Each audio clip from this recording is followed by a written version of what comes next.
Une bourde pour Joe Biden. Alors qu'il est installé à la Maison-Blanche depuis un an, l'heure est au bilan pour le successeur de Donald Trump qui a fait une rétrospective de sa première année en tant que président des États-Unis lors d'une table ronde.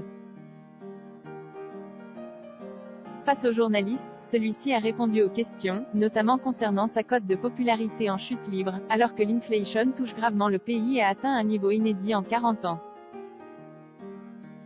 Un constat terrible à moins de 10 mois des élections de mi-mandat, qui s'annoncent particulièrement compliquées pour les démocrates et Joe Biden, visiblement sensible à la question.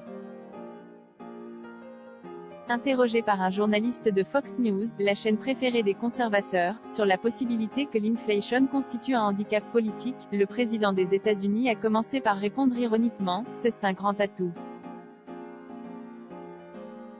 Plus d'inflation », avant de lâcher sans détour un espèce de fils de P*** à l'encontre du journaliste. Pensant son micro coupé, ou non, Joe Biden a ainsi lâché ce fameux What a stupid son of a bitch, qui a été retranscrit ensuite dans le rapport de la soirée. Visiblement embarrassé avec le recul, le président a ensuite appelé le journaliste insulté pour lui assurer qu'il n'y avait rien de personnel dans ses propos. Combien de jours de congé Joe Biden a-t-il pris? Des propos qui ont toutefois déchaîné les passions sur le plateau de Fox News, chaîne qui ne porte pas spécialement Joe Biden dans son cœur et ne manque pas de tacler le président à la première occasion. Sans doute notamment lorsqu'il s'agit de l'épingler pour son nombre de jours de congé en seulement 11 mois, comme le rapportait le JDD en décembre dernier.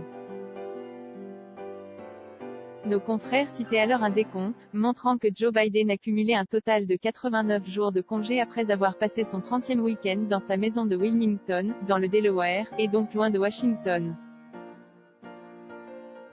Si ce chiffre interpelle autant, c'est parce qu'il dépasse celui de ses deux plus récents prédécesseurs.